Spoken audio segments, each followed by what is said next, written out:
Now the previous example is shown over here, जो कि अभी हमने 8x1 marks के साथ लास्ट लेक्चर में किया. उस एग्जाम्पल में अब हमें क्या गिवन है? अब हमें ये गिवन है कि हमने कौन सा मक्स इस्तेमाल करना है. Can you implement this given function by using 4x1 mux having A and B as selection inputs and C and D as data inputs. अब क्या है? अब आपको क्वेश्चन में ये रिस्ट्रिक्शन गिवन है. Now you are not suppose to use कि कितने वेरिएबल्स हैं, n है, n-1 कैलकुलेट करने की आपको जरूरत नहीं है. n with respect to 2 n-1 cross 1 mux का फॉर्मूला भी यूज करने की जरूरत नहीं है, जो मैंने आपको प्रीवियसली स्लाइड्स में शो किए, जिन फॉर्मूलों से हम ये पता करते थे कि कितनी सिलेक्शन इनपुट्स बनेंगी और हमारा अल्टीमेटली कौन सा मक्स यूज हो सकता है. वो दोनों फॉर्मूले हमें यूज करने की जरूरत नहीं है. क्यों? क्योंकि क्वेश्चन में ये गिवन है कि आपने 4x1 का मक्स यूज करना है और आपके पास A एंड B वेरिएबल्स जो हैं वो सिलेक्शन इनपुट होने चाहिए and C and D variables जो है वो डेटा इनपुट्स होने चाहिए. डेटा इनपुट्स मींस जो इंफॉर्मेशन इनपुट लाइंस आपकी 4x1 मक्स की होंगी. So this is our table, जो कि हमने प्रीवियसली एग्जांपल में शो किया था. With respect to our given min terms हमने ये टेबल बनाया था. जहां जहां मीन टर्म्स जो गिवन थी वहां वहां हमने 1 प्लेस कर दिया था. 4 वेरिएबल्स थे हमारे पास A B C D और 4x1 का मक्स यूज होना है, इसलिए ये भी हमारा प्री डिसाइडेड है according to our given question के 4x1 का मक्स इस्तेमाल होना है. A एंड B उसने बोला जी सिलेक्शन इनपुट्स होनी चाहिए, C एंड D हमारी डेटा इनपुट्स होनी चाहिए.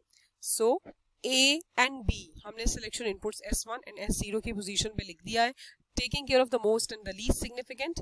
A को मैंने मोस्ट सिग्निफिकेंट ही रखा है और B को मैंने लीस्ट सिग्निफिकेंट ही रखा है अकॉर्डिंग टू माय टेबल. इस चीज का बहुत ध्यान रखिएगा, जरा से भी बिट की पोजीशन इधर की उधर होगी, मतलब आपकी डायग्राम की bit position does not match with your truth table और योर सिलेक्शन इनपुट की bit position does not match with your truth table की सिलेक्शन इनपुट बिट्स, देन आपका पूरा बूलियन फंक्शन उलट सकता है. So taking care of the most significant and the least significant, and as given in the question, A and B must be the selection inputs. So I have decided A and B, A at my most significant and B at my least significant bit की position. Now C and D उसने बोला आपकी data inputs होनी चाहिए, मतलब C and D I0, I1, I2, I3 in data input lines पे आएगा और उसका फंक्शन कैसे रिलेट करेंगे हम आउटपुट के साथ, वो हम अब इस टेबल पर देखेंगे. पहले हमारे पास क्या था? हम 8x1 का मक्स यूज कर रहे थे. 3 हमारी सिलेक्शन इनपुट थी. सिर्फ D को अकेले वेरिएबल को हम देखते थे हमारे फंक्शन आउटपुट के साथ और I0, I1, I2, I3 data inputs पे हम उसको अकॉर्डिंगली दे देते थे. अब हमारे पास क्या है? अब हमारे पास 2 वेरिएबल्स हैं जो कि डेटा इनपुट्स पर आ सकते नहीं बल्कि इनफैक्ट आएंगे. C एंड D दोनों का रिलेशन डेटा इनपुट्स पे आएगा with respect to our output. अब वो हम टेबल पे देखते हैं. हमने सबसे पहले अपने टेबल की पार्टीशन करनी है. जो भी ट्रुथ टेबल हमें गिवन है या हम ट्रुथ टेबल बना रहे हैं गिवन एक्सप्रेशन से, पार्टीशन हम कैसे करेंगे? मैंने आपको बताया आपकी सिलेक्शन इनपुट्स के अकॉर्डिंगली होगा. सिलेक्शन इनपुट्स अब चूंकि 2 हैं, क्योंकि क्वेश्चन में गिवन था, तो 2 सिलेक्शन इनपुट का मतलब है कितने कॉम्बिनेशन पॉसिबल हो सकते हैं. अगर 2 वेरिएबल्स हो या 2 सिलेक्शन इनपुट्स हो, 0 0 0 1 1 0 1 1. सो ये देखिएगा A एंड B की वैल्यू 0 0 0 1 1 0 1 1. इसके हिसाब से मैंने अपने ट्रुथ टेबल को पार्ट्स में डिवाइड कर लिया. अब सबसे पहले पहला पार्ट देखिएगा ट्रुथ टेबल का. C एंड D को मैंने रिलेट करना है अपने आउटपुट फंक्शन के साथ, ताकि मैं उन्हें अपनी डेटा इनपुट्स पे इनका फंक्शन दे सकूं और मेरी आउटपुट पे वो फॉरवर्ड हो एज इट इज. अब C and D they are 2 variables जिनका मैंने देखना है विद रिस्पेक्ट टू मेरी output function of my given table. अगर आप गौर करें तो C एंड D में कुछ भी पॉसिबिलिटी हो सकती है. C एंड D में के दरमियान कोई भी लॉजिकल ऑपरेटर लग सकता है, कोई भी लॉजिक एंड और नॉट, एक्सक्लूसिव और एक्सक्लूसिव नॉर का रिलेशन परफॉर्म हो रहा हो और हमारी आउटपुट डिसाइड हो रही हो. ऐसा भी हो सकता है. ऐसा भी हो सकता है कि कोई भी लॉजिक परफॉर्म ना हो रही हो, फंक्शन ही पूरा निल हो या जो भी, सो ऑन, वो भी हम देखते हैं. अगर हम अभी गौर करें तो C एंड D में जो भी हमारे कॉम्बिनेशंस गिवन है उसमें फंक्शन की जो आउटपुट है वो एग्जैक्ट मैच करती है D के साथ. ये देखिएगा D के साथ हमारी फंक्शन की आउटपुट एग्जैक्ट मैच करती है. तो हम क्या कह सकते हैं इस पार्ट के लिए कि हमारी फंक्शन की output is exactly equal to D. C हो या ना हो कोई फर्क नहीं पड़ेगा, हमारी फंक्शन आउटपुट D है. ये कैसे मुमकिन हो सकता है? सिलेक्शन इनपुट 0 0 है, सिलेक्शन इनपुट मैंने दे दी जी 0 0। अगर मैं सिलेक्शन इनपुट 0 0 दूं तो इसके अकॉर्डिंगली I0 पे जो डेटा इनपुट लाइन है वो एक्टिवेट होती है, और I0 पे अगर मैं D दे दूं, C देने की मुझे जरूरत ही नहीं है, मैं D दे दूं तो क्या होगा? 0 0। सपोज किसी यूजर ने C कहीं लगाया भी हुआ है लेकिन इसका कनेक्शन यहाँ नहीं है, तो C अगर वो देगा भी तो कोई फर्क नहीं पड़ेगा क्योंकि उसका कनेक्शन यहाँ है ही नहीं। 0 0 0 और वट एवर C आप जो भी दे दें। D आपने 0 दिया, according to selection input 0 0, I0 active हुआ, देन D 0, तो 0 आगे फॉरवर्ड हो गया F पे, तो देखिएगा फंक्शन आउटपुट पे हमें 0 मिल गया। सिमिलरली सिलेक्शन इनपुट 0 0, ये वाला टेस्ट कर लेते हैं। 0 0 C आप जो मर्जी दें कोई फर्क नहीं पड़ेगा, D 0 है, D 0 हुआ, क्यों? 0 0 सिलेक्शन इनपुट थी, इसके अकॉर्डिंगली I0 ने एक्टिव होना है। I0 के साथ क्या कनेक्टेड है? सिंपल D, और सिंपल D पे अब हम क्या देने हैं? 0, तो D का 0 बिट आगे फॉरवर्ड होगी फंक्शन आउटपुट पे, तो फंक्शन आउटपुट पे F बिट 0 रिसीव हो गई, तो वो एज इट इज D ही रिसीव हो गया, हम ये कह सकते हैं। इसलिए डेटा इनपुट पे मैंने I0 पे D लगा दिया। इसका मतलब है जब जब सिलेक्शन इनपुट 0 0 होगी I0 एक्टिव होगा, और I0 एक्टिव होने का मतलब है वो D से कनेक्टेड है as a data input, D connected है यहाँ, जो भी D की वैल्यू होगी वही हमारी फंक्शन की आउटपुट हो जाएगी, और यही हमारा ट्रूथ टेबल कहता है। अब next part of the table देख लेते हैं। इस next portion of the table में हमने देखना है जी क्या रिलेशन है C एंड D का जो कि हमारा ये आउटपुट बनाता है। अगर हम गौर करें तो हमारा ये रिलेशन यहां आकर हो रहा है, C प्लस D का बार मीन्स नॉर का रिलेशन। कैसे? 0 प्लस 0 इक्वल्स टू 0, उसका कॉम्प्लीमेंट ले लें 1, ये देखिएगा 0 प्लस 1 1 आ गया आउटपुट, उसका कॉम्प्लीमेंट ले लें 0, 1 प्लस 0 1 आ गया, उसका कॉम्प्लीमेंट ले लें 0, 1 प्लस 1 इक्वल्स टू 1, उसका कॉम्प्लीमेंट ले लें 0। तो इसका मतलब है C एंड D आपस में कैसे रिलेट कर रहे हैं? नॉर होकर रिलेट कर रहे हैं विद रिस्पेक्ट टू मेरे गिवन फंक्शन।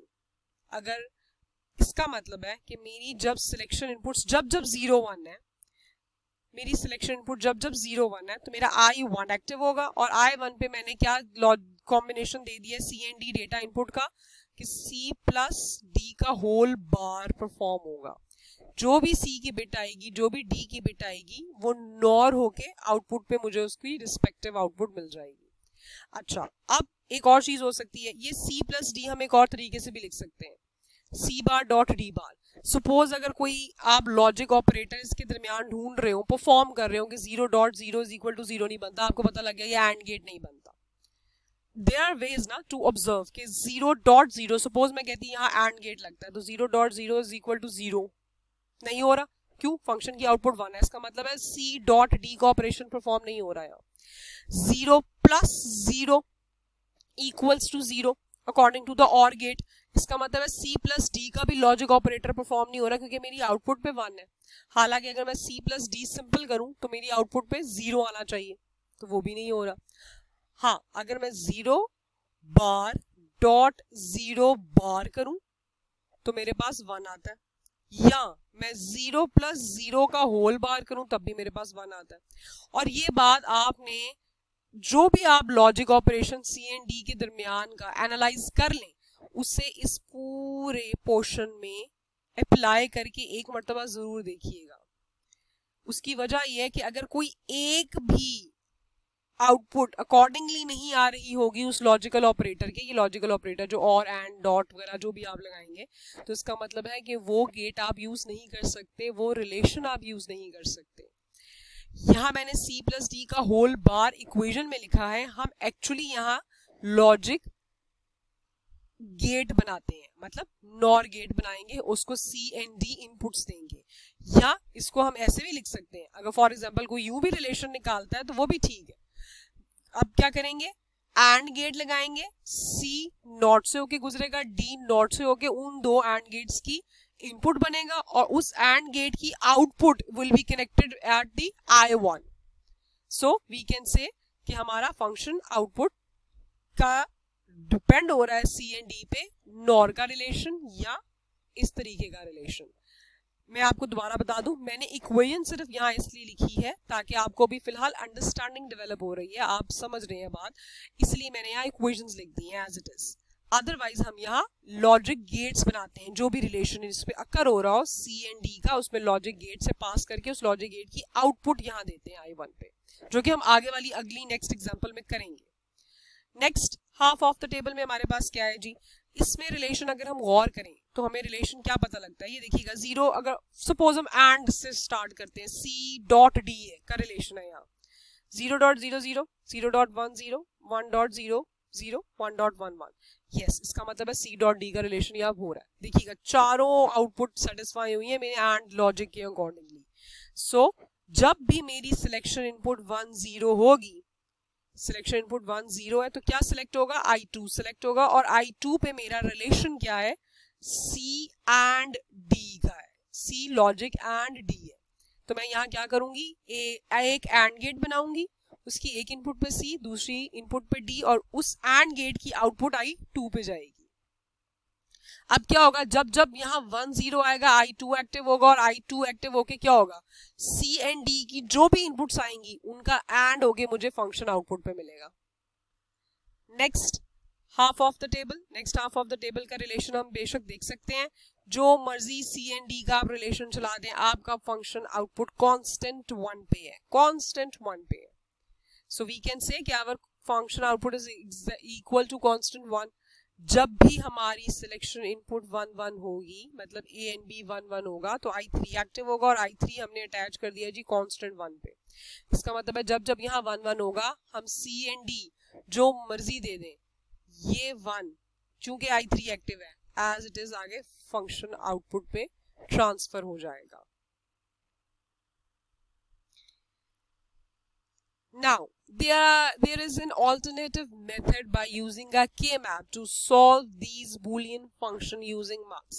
मैंने अब तक आपको जो मेथड बताया है वो with the help of truth table बताया है। ट्रूथ टेबल को आपने पार्ट्स में डिवाइड किया and with the help of formula you calculated कि अच्छा आपका कौन सा मक्स यूज होगा अगर क्वेश्चन में गिवन नहीं है ये बात।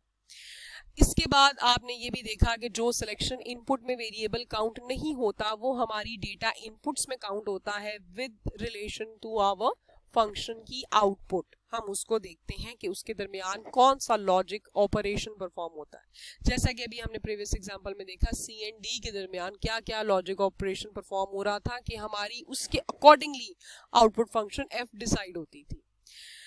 इस तरह की चीजों के लिए एक और मेथड है that is a K map which facilitates us in finding out the relation of that data input variable C and D के एक्चुअली हम डायरेक्टली के मैप से ये अखज़ कर सकें कि उसके दरमियान क्या लॉजिक ऑपरेटर है और हमारी डेटा इनपुट्स पे क्या रिलेशंस आएंगे, वो भी हम देख लेते हैं। इम्प्लीमेंटिंग अ बूलियन फंक्शन, जो एग्जांपल्स मैंने आपको प्रीवियसली ट्रूथ टेबल से कराई हैं वो सारी एग्जांपल्स मैं अब आपको के मैप से समझाने लगी हूँ। आपको दोनों में से जोन सा मेथड आसान लगे एक मेथड फॉलो कीजिएगा, क्योंकि हमेशा दोनों मेथड में से जो आसान होता है एक मेथड फॉलो करें, सुथरा फॉलो करें और उसी तरीके से उसको परफॉर्म करें। सबसे पहले हमने एक ये एग्जाम्पल की थी जिसमें 3 वेरिएबल्स से, उसका ऑल्टरनेटिव मेथड हम कर लेते हैं with the help of a K map. Total variables कितने हैं 3, सिलेक्शन इनपुट्स कितनी हो जाएंगी n-1 that is 3 is equal to 2। We will use x and y as we know most significant rules वही हैं अभी तक, x and y most significant को ही हम सिलेक्शन इनपुट्स लेंगे और जो वेरिएबल बच जाएगा वो हमारा डेटा इनपुट के रिलेशन के लिए यूज होगा, डेटा इनपुट लाइन के लिए यूज होगा। कौन सा मक्स यूज कर सकते हैं 2n-1 क्रॉस 1 का मक्स हम डिजाइनिंग के लिए यूज कर सकते हैं। इधर अगर हम वैल्यूज प्लेस कर दें n मीन्स ये 3-1 कि अकॉर्डिंगली हमारा 4x1 मक्स इस्तेमाल हो सकता है। इसका मतलब हम 4x1 मक्स यूज करेंगे। अब हमारे पास चूंकि 3 वेरिएबल्स हैं n इक्वल्स टू 3 है तो कौन सा के मैप यूज होगा, 3 वेरिएबल का के मैप यूज होगा।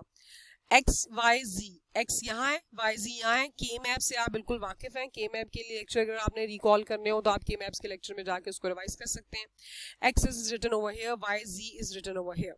अब द क्वेश्चन इज दिस कि हमारी सिलेक्शन इनपुट्स क्या है, इस चीज का आपने ध्यान रखना है और आपने जो सिलेक्शन इनपुट नहीं है वो वेरिएबल कौन सा है उसको रीड करना के मैप पे ध्यान से, क्योंकि सारी अब जो चीज है वो इसी पे डिपेंड करती है अगर हम के मैप से ये क्वेश्चन सॉल्व करेंगे।